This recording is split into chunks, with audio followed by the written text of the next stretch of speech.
Hello, I'm Jonathan from Boom Instructor Training. Should you sit in the back of the car and observe your pupils' driving tests, or should you wait in the waiting room? Well, I would recommend sitting in the back, especially if you're a PDI or a newly qualified ADI. And even as an experienced ADI, it's still worth sitting in the back from time to time. Yes, I know it can feel a little bit awkward at first, sitting quietly in the back, but it's a really good thing to do for your own professional development.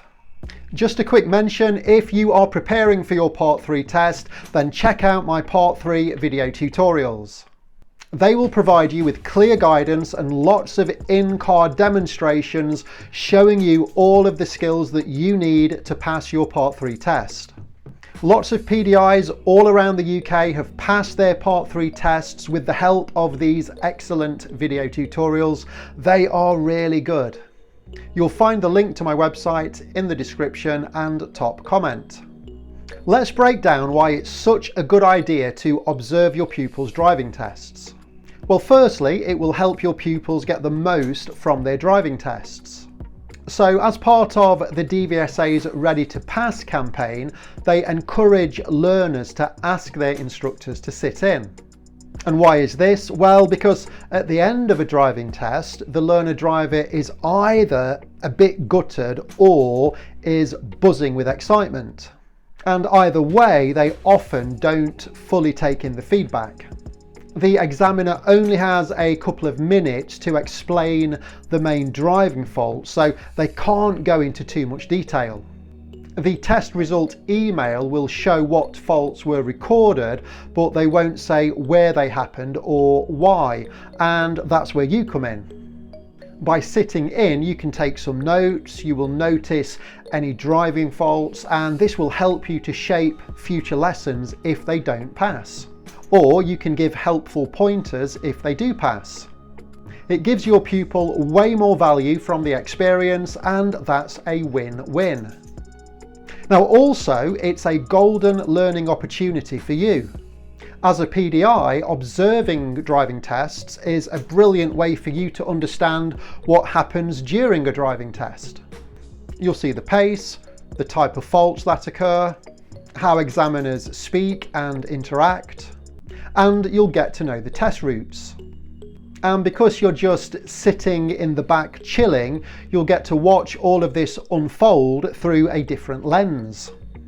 This helps you to reflect on how you teach, and it also gives you some really valuable insights into how your pupils cope under pressure. Plus, if you're preparing for your Part 3 test, then observing a few driving tests is really helpful.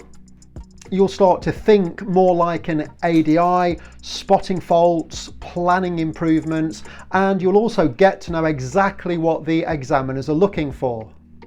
So here's a few practical tips. If you're going to sit in, make sure that you follow the proper guidance. Turn off your phone and stay quiet.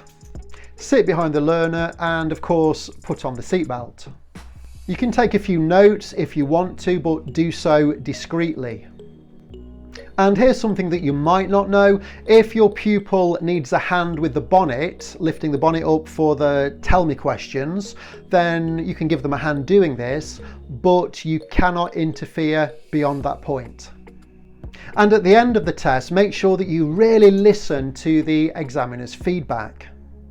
You will pick up things that your pupils might forget because sometimes pupils don't properly listen to the feedback.